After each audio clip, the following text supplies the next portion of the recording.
Bonjour, aujourd'hui vous allez voir Cadet d'eau douce, un film de Buster Keaton, c'est lui. Oui, c'est pas tout jeune comme film, il date de 1928, donc il a 100 ans. Il est aussi vieux que vos grands-parents, voire plus. À l'époque, les films on les tournait avec une grosse caméra. Elle captait la lumière et l'imprimait sur une pellicule, c'est ce truc-là. Chaque carré de cette pellicule correspond à une image. Ensuite, on la fait défiler rapidement et on a l'impression que les images bougent, c'est ça le cinéma. Il y a 24 images qui défilent en une seconde. C'est assez rapide pour que vos yeux ne remarquent pas les changements d'image. Pour vous, c'est comme si vous voyiez un truc bouger. C'est bien fait, non? Le problème, c'est qu'à l'époque, sur pellicule, on pouvait y mettre les images, mais on n'avait rien pour enregistrer le son. On faisait donc des films muets. Les personnages ne parlent pas.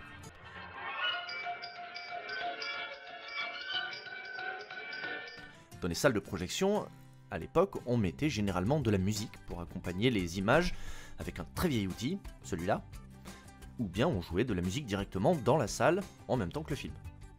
Comme les personnages ne parlent pas, on a décidé de mettre à certains moments des cartons avec du texte pour montrer ce que disent les personnages. Mais comme un carton c'est pas très intéressant à voir, on n'en met pas beaucoup. Et donc il a fallu qu'on se creuse la tête pour que le spectateur comprenne ce que veulent les personnages sans qu'ils aient besoin de parler. Et ça tombe bien parce qu'à l'époque, on savait très bien le faire. On le faisait dans le cirque et dans le mime. C'est pour ça que les personnages de ces films sont souvent très expressifs, ils font des grimaces et ils gesticulent beaucoup.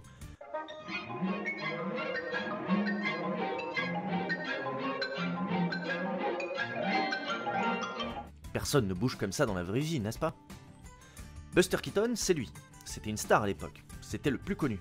Et c'est bien normal parce que c'était le meilleur. Il réalisait les films, il jouait dedans, et surtout, il faisait tout lui-même. Il faisait toutes les cascades, dont certaines très très dangereuses. À l'époque, on n'avait pas d'effets spéciaux, donc il fallait faire tout à la main. Mais lui, ça lui faisait pas peur. Regardez ça.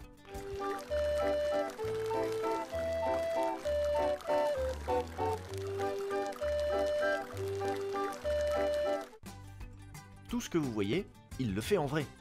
Et attention, je vous l'ai dit à l'époque, on tournait sur des pellicules.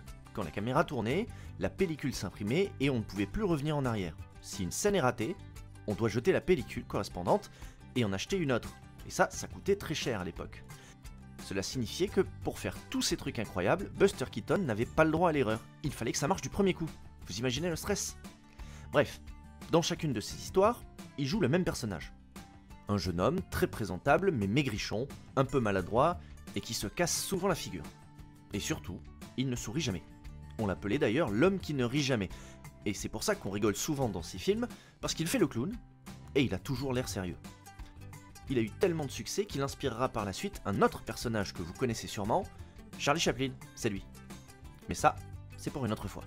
Bon film à vous!